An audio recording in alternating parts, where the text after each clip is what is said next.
Moin, wie geht es dir? Ich bin dann Ehren Lützeburgischen Sprachcoach von Glift.lu. Hi and welcome to Glift. I'm Anne, your Luxembourgish language coach from Glift.lu. Improve your Luxembourgish with short lessons. Now, don't forget to visit my website glift.lu, where you can find online courses and individual lessons. And in today's lesson, you will learn how to use correctly the verbs kennen and wissen in Luxembourgish. Now, you can listen to this lesson and read simultaneously the transcript with the translation on my blog glift.lu/blog. So, warst du bereit? Dann los!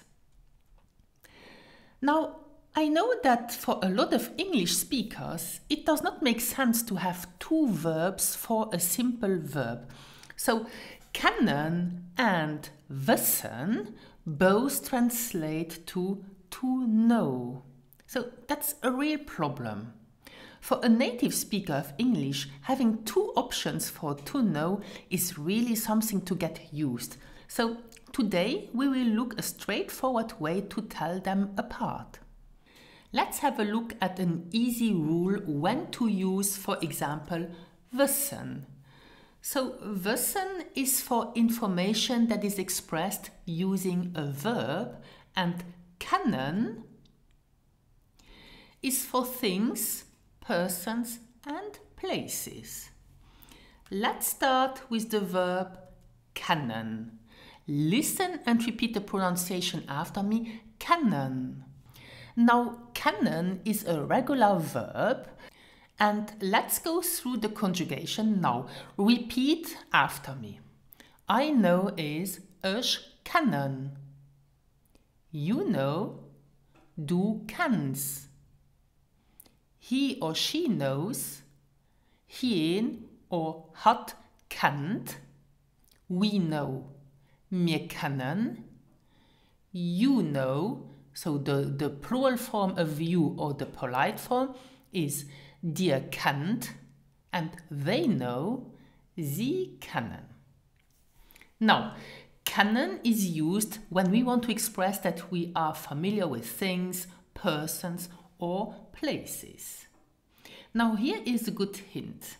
Use kennen when the answer should be either a noun or a pronoun. Let's have some examples. Here's a question. Kennst du den neuen Opa? Do you know the new neighbor? And a possible answer could be, nee, ich kenne ihn noch nicht. Listen and repeat after me. Nee, ich kenne ihn noch nicht. Meaning, no, I don't know him yet. So you see, hien here is a personal pronoun. So when you don't want to repeat den neuen Opa, you can replace it by hien, and hien is a pronoun. Let's have another example. Ich kenne that Buch schon. I already know that book. And here, Buch is a noun. So when you want to say that you know something, you can say, you use the verb kennen. Ich kenne that Buch schon. And you can as well use kennen if you know a place, a city, a country. For example, ich kenne Lützeburg, weil ich da gelebt habe. Meaning, I know Luxembourg because I lived there. Listen and repeat after me. Ich kenne Lützeburg, weil ich da gelebt habe. Now, let's move on and learn the verb wissen. Wissen is not a regular verb. Wissen is a modal verb. Let's go through it. So to say I know using the verb wissen is ich weiß. You know, du weißt. He or she knows. Jen oder hat weiß. We know. Wir wissen. You know. Dir wisst. And they know. Sie wissen. Now, wissen is used when we want to express a fact or something that we have knowledge about. For example, ich weiß dat. I know that. Ich weiß dat. Or, ich weiß Bescheid. I am informed. So, ich weiß Bescheid is often used on a daily basis by native speakers. It's to say that I know, I am informed. For example, die Reunion ist 3 Uhr. Ja, ich weiß Bescheid. Now, take this guideline here. The verb wissen is used most of the time when you have a subordinate clause which starts with dat, wie, wann, wo, wen, ob, and weni. Let's look at some examples so that you get a clearer picture of this. For example, weißt du, wie alt hin is? Weißt du, wie alt hin is? Do you know how old he is? Or, ich weiß, dat hin 12 Jahre alt is. I know that he is 12 years old. Or to ask someone, do you know when the meeting begins is, weißt du, wann die Reunion aufhängt? Weißt du, wann die Reunion aufhängt? And a last example. Wir wissen nicht, ob ihn heute kommt. We don't know whether he is coming today. Listen to this last sentence and repeat after me. Wir wissen nicht, ob ihn heute kommt.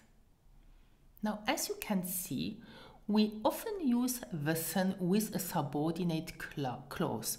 And subordinate clauses are introduced with words like wie, dat, weni, ob, wann, wel. And with iver, we use the verb wissen. Now, to say etwas wissen iver is to know something about. So then you use the verb wissen, to know something about. For example, ich weiß viel über ihn, meaning I know a lot about him. Ich weiß viel über ihn.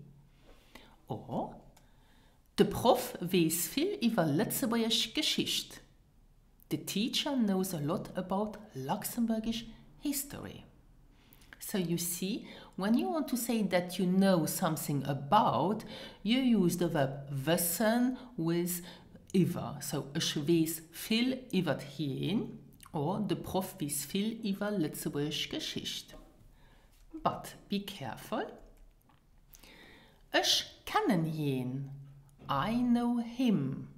Okay, so here you don't say that you know a lot about him, you just say I know him. Then you use the verb kennen. Ich kenne ihn. And ihn is again a pronoun. And we have seen to use kennen with a pronoun. Or, der Prof kennt a paar flott Anekdoten. Or, der Prof kennt a paar flott Geschichten. Meaning, the teacher knows some great anecdotes. Or, the teacher knows some great stories. So, use the verb wissen to say that you know something about somebody or about something. So, ich weiß etwas über, and use the verb kennen plus a noun or a pronoun. Ich kenne ihn, ich kenne mein Noperen, ich kenne dat Buch, ich kenne den Film, and so on. Now, as you can imagine, there are of course some exceptions, but I will not mention those in this lesson as this can lead to some confusion. So, we will learn this in another lesson. Let's finish this lesson with two expressions. The first one is, he kennt von Tutener Blosen nicht, meaning he doesn't know anything. Listen and repeat after me. Je kennt von Tuten a bloße nicht. We often use this expression, or we say to someone, du kannst von Tuten a bloße nicht, when someone is talking about something he doesn't know about. And the second expression is, wie mengt, de weiß nicht, meaning, if you are not sure about something, then you should not discuss about it. Wie mengt, de weiß nicht. So, Schluss für heute. So, that's all for today's lesson. Now, if you have question about this lesson or any other question, you can email me at anne@glift.lu. And if you want to improve and practice your oral expression, send me as well an email and get in touch. I would love to help you with your oral and listening skills. And if you enjoyed this lesson, I recommend to sign up to the free weekly lesson, so to receive every Sunday morning your free lesson straight in your inbox. How does that sound? Learn like this Luxembourgish step by step with short lessons. Thank you for listening. Merci fürs Nolaustren. Bis nächste Woche. Until next week.